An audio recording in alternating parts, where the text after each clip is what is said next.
introduce Aiden to the world? He has mastered every obstacles that has come into his little life. Where does your story begin with him?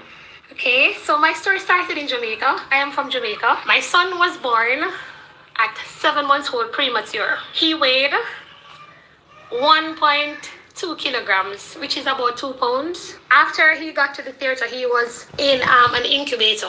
That's when things just turned horribly wrong. They were administering oxygen for him, oxygen therapy. But because of the lack of resources, what they did instead was to give him an adult mask. They placed it over his face. Of course, he's 2 pounds. So can you imagine a 2-pound baby having an adult mask? It consumed his entire head. He was in the incubator for 2 months. And 6 weeks out of that 2 months, that adult mask was on his face. He never stood a chance. He never stood a chance. His brain got hit because he was overdosed on adult oxygen mask. It took both eyes. It took both ears, it hit the brain. And the baby was in the incubator for 2 months and there was not one check done on my son. Usually once you have a child in an incubator, you have to have like an ophthalmology, you have to have all these persons coming in and making checks. My son never had that opportunity. So for this day at age 8, his diagnosis extends to deaf blindness, autism, he has chronic lung disease / asthmatic, he's nonverbal. He has craniostenosis of the skull, which means the brain doesn't have space in the skull to grow. So skull repair or cranial repair will have to be done to expand the head for the brain to have space to grow. He is intellectually, globally, and developmentally delayed. So this is an hero standing right here. A true hero standing right here. This is a photo of him in the Bible. And underneath it, I asked God, can you give him even one eye? Is he completely deafblind? Yes. Yes. He's completely deafblind. Yes. What is that like? Lord. Communication is extremely hard. And of course, this is our life. This is our journey. This won't change anytime soon. This is my forever care. His father left him after I had the baby and he found out about the disability. He never looked back. So he has never met a dad. But I am his dad. On Father's Day, I always try to get dressed up on Father's Day and we go out to dinner. Because I want him to know that, listen, not because you don't have a dad, mom is still dad. And if we have to do football together, whatever we can do together, we're definitely going to do it together.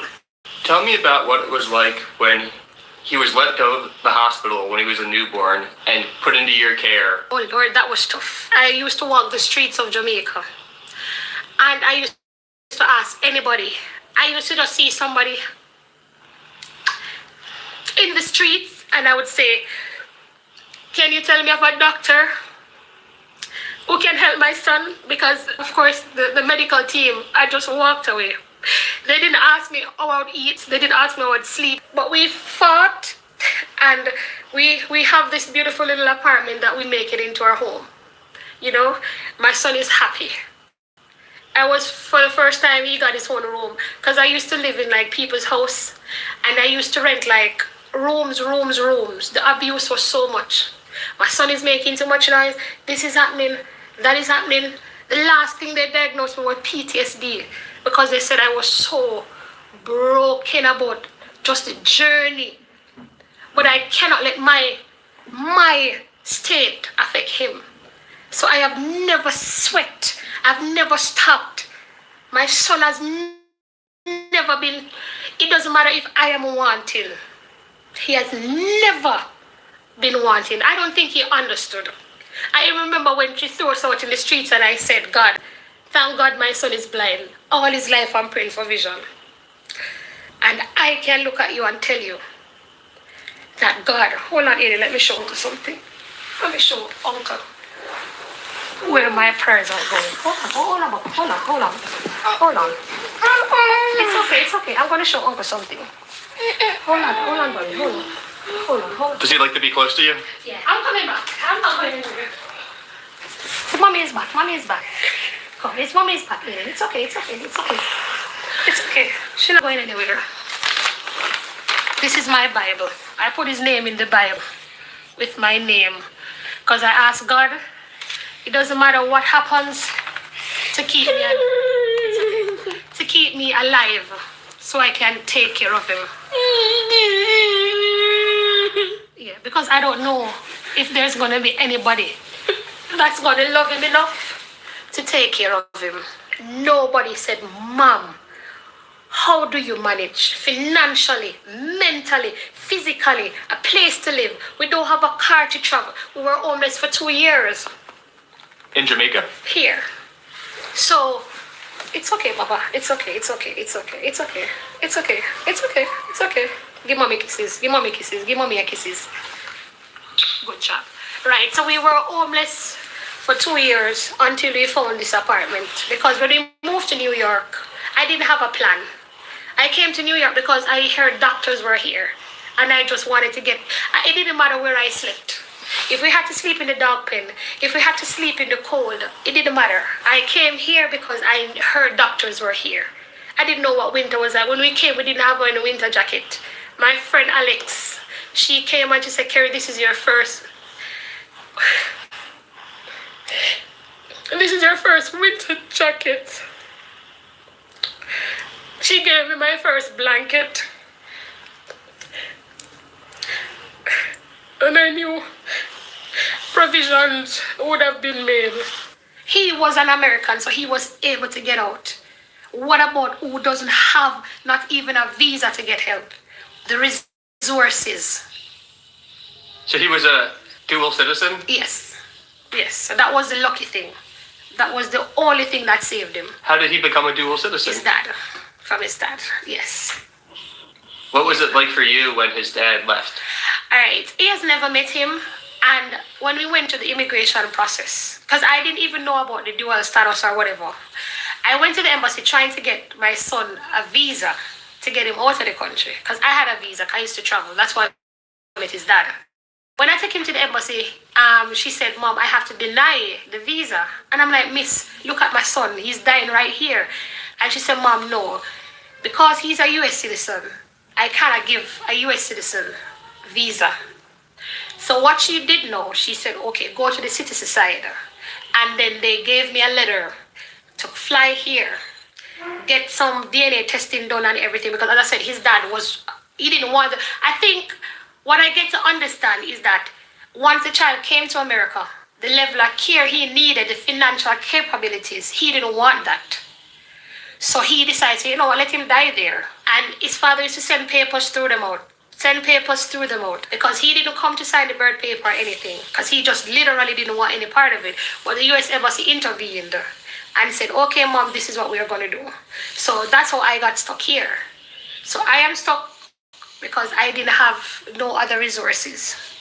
And I am here with him, so this is my life. It's kind of a dangerous time in the U.S. for people who are immigrants. Are you a citizen? No, I am not. So what is that like for you?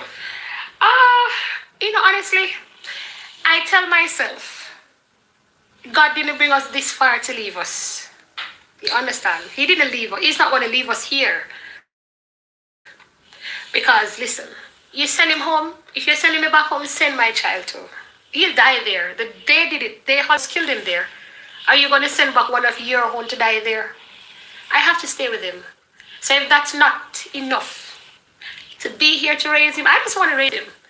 I don't want nobody to raise him. I've never asked anybody to take him. I will be here and raise him. I'll feed him. I'll cook him. If he's 100, I'll change his diapers. I'll do everything. I just have to be here to be by his side.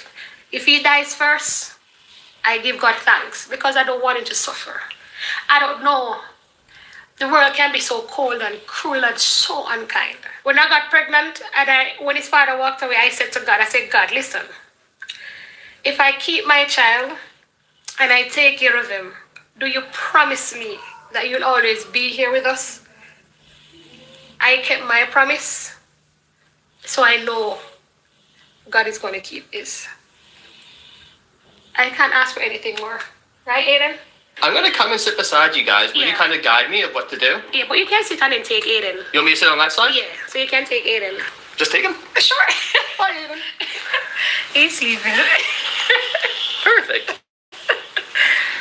Lay down, lay down, lay down, lay He down. wants his mom. I don't mind holding him now. man, I'd it's be okay. happy to. No, man, it's okay. So is it okay if I kind of give him a high five? Sure. Aiden. Hi, Aiden. High five, high five, high five. High five. So without his sleeping meds, does he sleep at all? No. So he'll be up for the whole 2 days. Non-stop. What do you do if he's up that much? I'm like a zombie. Tired, stressed. And that's how we got the sleeping meds. What will happen if he's not sleeping? What will he do? He'll be beating his head.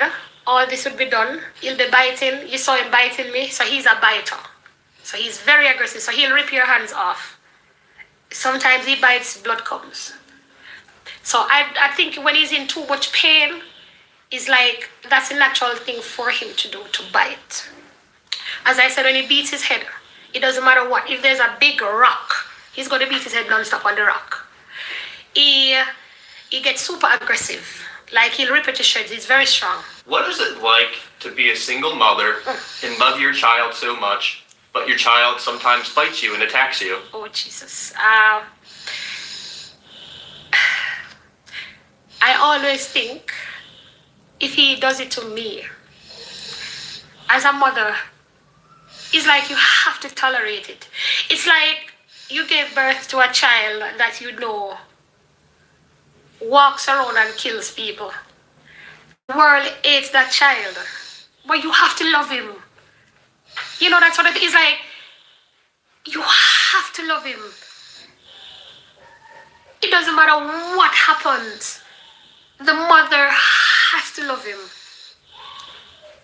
I have to take the bites. You see him biting on me just now, and I was like, let him bite, because he has to bite. I don't know what he's trying to say. I know I gave him a bath. I know he's fed. I know I did everything to make him comfortable. He cannot tell me what's going on, so him biting me, I don't know why. So sometimes I take it. Sometimes I try to give him the hardest part. Leave the soft side and just take, so the knees, the elbows, the hardest structures, so he doesn't hurt me too much. He does the same thing at school. He does the same school with around children. He does the same thing with his neighbors. I don't know how, because this is one of the things. I didn't understand what sensory meant. I'm learning about sensory. And they said based on the fact that he's autistic plus deafblind, his world is so different. It's like he has to navigate everything by mouth. So him biting doesn't necessarily mean he's abusing you, but it's just how he knows the world. Maybe if I bite this, it's soft. Maybe when I bite something, it gives me a taste. I just don't know, but this is what they say. I hope people, if they see Aiden banging his head or biting, really try to empathize and think about what it would be like to be blind and deaf. I mean, it's hard to imagine that if you're not deaf-blind, but Sure. I hope they have empathy and know that he's still a good kid, even if he is trying to communicate in his own way. Yes. As a single mother, if you feel overwhelmed because he's biting you or attacking you, you don't get to take a break. Don't get to take a break now. You don't. You. This is it. Sometimes I know when the bites are coming. It's like you tend to master the craft so well that when the bites are coming, it's like you're in a match, and you know the boxer is coming at you, and you just know that, okay, I'm going to dive or something. You just know when he comes, and even sometimes the teachers are like, "Mom, Aiden was coming to bite me," So I think the more you're with him, you'll know. Because sometimes when he's ready to bite, the change in his face, like you see it clenching his teeth, and he's ready to. So sometimes once you get it, but if you don't know him, he'll grip you in 5 seconds. But once you spend enough time with him, you'll know. A lot of persons are fearful of medication. Don't be afraid to try things. I remember before I couldn't get no sleep. Sometimes 2 days to 3 days. He has ADHD, so he's super active, like extremely active. And I remember one time I walked into his neuro office and I'm like, I can't do this. I was literally mentally, like every level depleted. Like literally I was a zombie. And he said to me, "Mom, are you comfortable with medication?" And I remember when I shared a lot of like, "Oh no, don't put him on medication because this will happen, that will happen." But I'm like, you don't even understand. because they don't live in the house, you know. A lot of times we take outside forces missing the most crucial things. You live with the child. Only you can make that decision. I wasn't sleeping. And the persons who said don't give him medication, they weren't here taking care of him.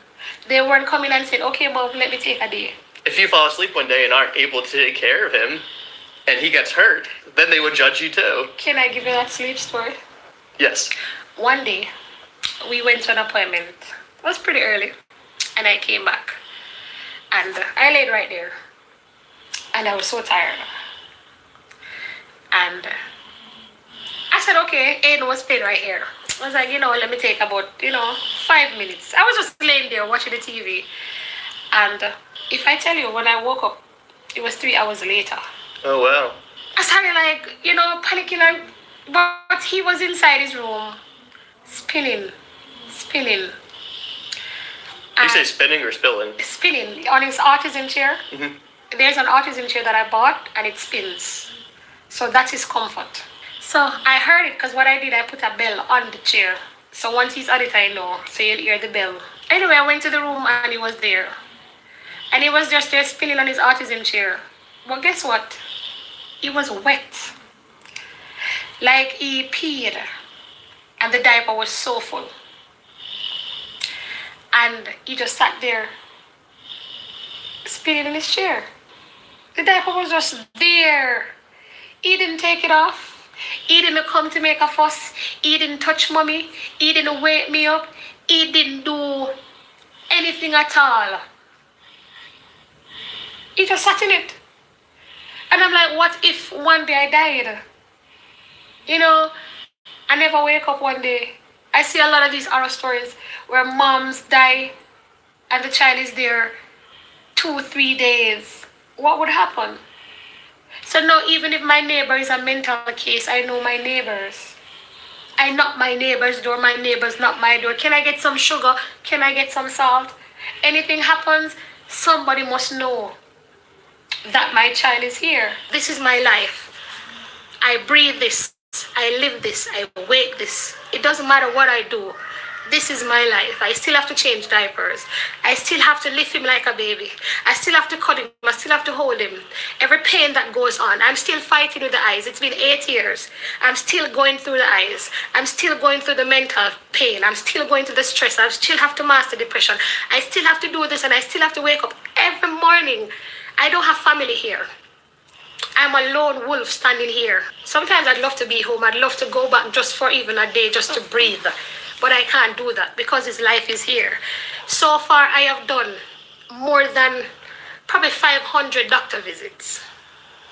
I have seen more than about 200 specialists, therapists, and I have to do this every single day. School, he goes to school, but sometimes it's so difficult because 3-4 times out of the week he has some appointment. I knew I asked God for the responsibility and I wanted to be a mom. But this is not really what I asked for. But then God decided that maybe you are the right person for it. He couldn't give anybody else, so he had to give me. I've not dated in years and it's by choice. I've not had anybody around my son but mom. Nobody. I don't do dates. I don't do vacations. I don't do nothing. I do this. Motherhood.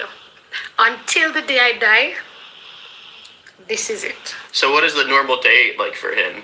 Normal day? I don't think there's a normal day because his days are unpredictable. There's no normal.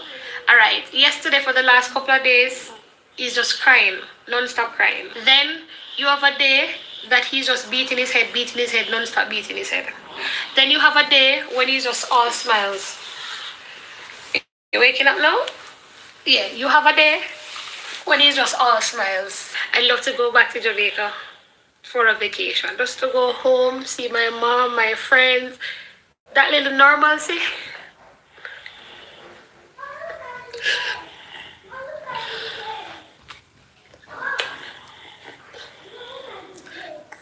Because when I left, I never left Jamaica by choice, you know?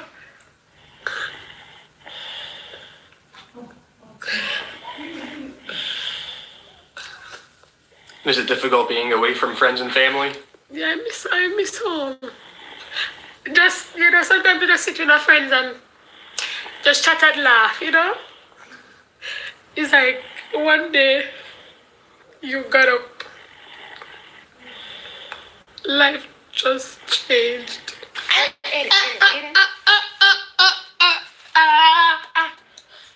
So you see?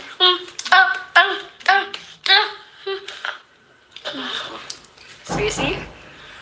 Just meet me and left.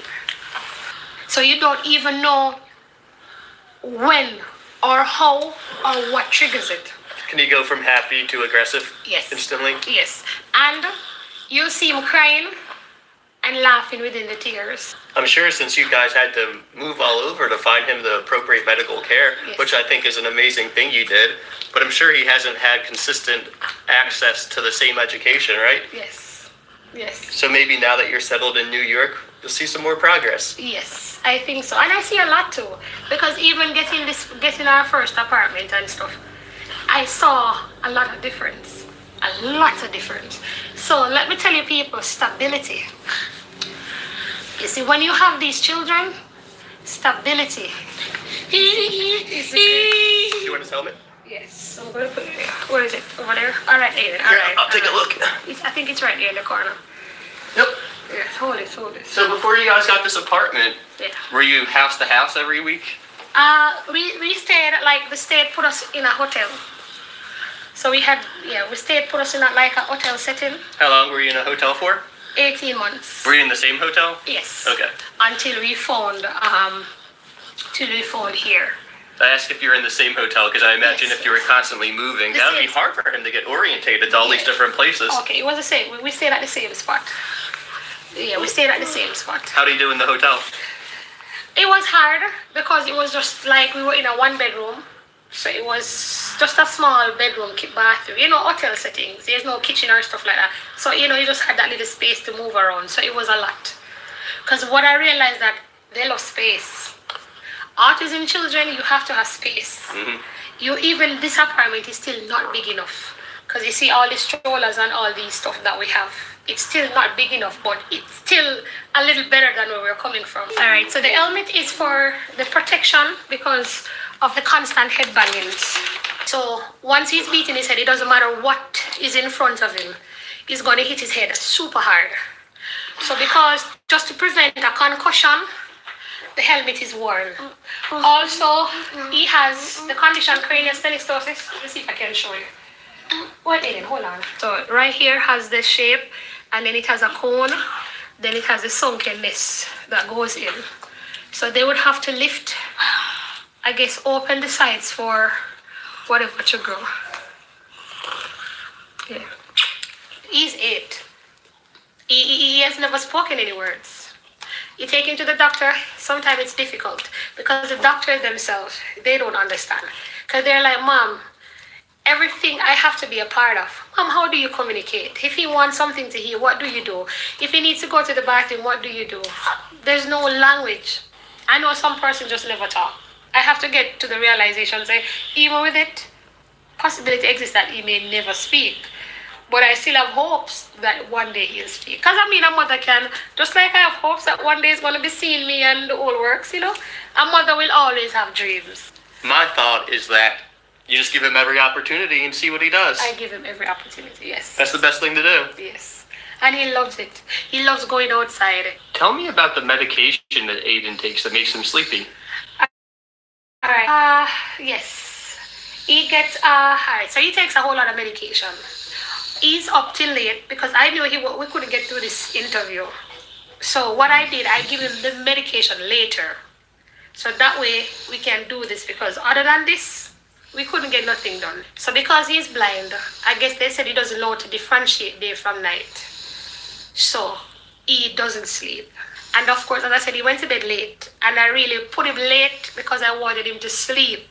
So at least I could get to talk. If he wasn't sleepy right now, would he be hitting you and me? Yes. You couldn't do an interview now. He'll be biting you.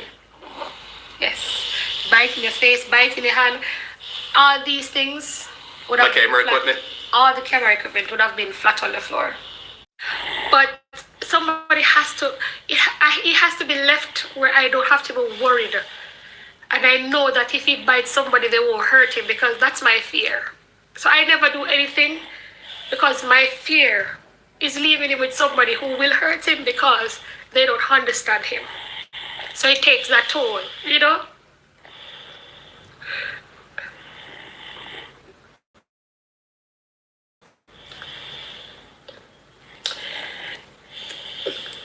You can't go back and you can't say, God, because I want to be a mom. So you can't go back and change that.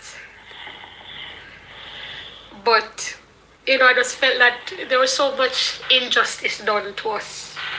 When the aggression comes, that's my fear. I'm afraid to have him hurting other people, especially somebody that doesn't know him. Yes, because when he bites, he bites. Whatever pain is happening, whatever is happening, and that's why I'm trying to find like... Will he latch on? Oh man, he pulled blood too.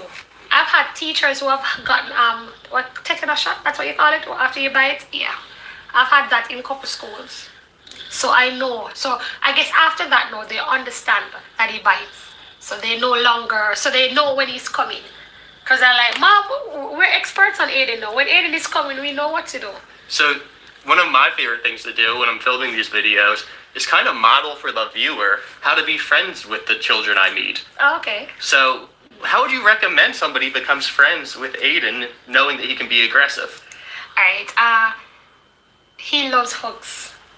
A lot of hugs. You have to give him hugs and kisses and he loves tickles. So you have to, you know, do that kid stuff with him. What's the best way to give Aiden a hug? Just hug him. You can just hug him. Give uncle a hug. Hug him. Give uncle a hug. Thank you for the hug. Yeah, give him a hug, Aiden. You know it's a hug.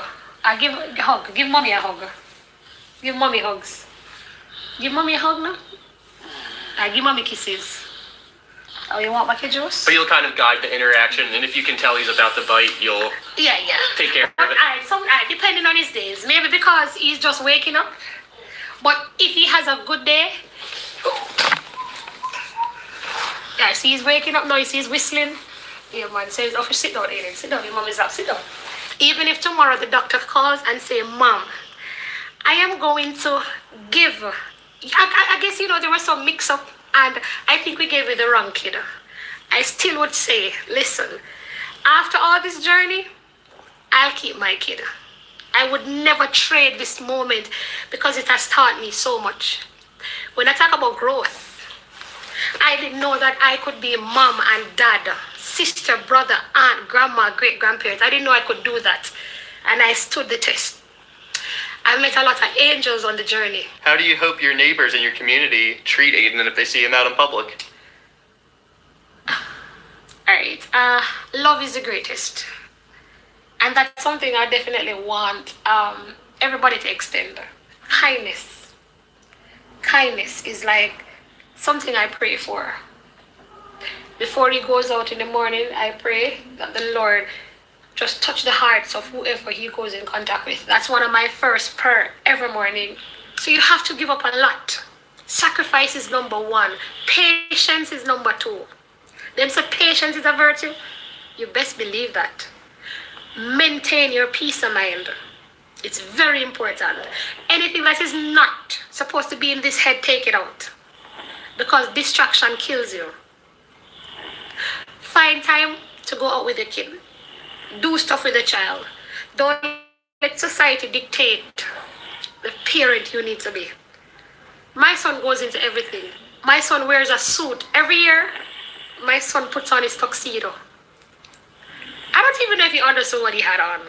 But from the day of his birth, I told him, I call him King Aiden. So I always put on a suit every year because he's a king. So he has to represent that kingship. Every year, everybody knows me. I'm famous for a suit. And he's going to kill the suit because he's going to look like nothing happened to him. He's going to look like the most perfect kid standing.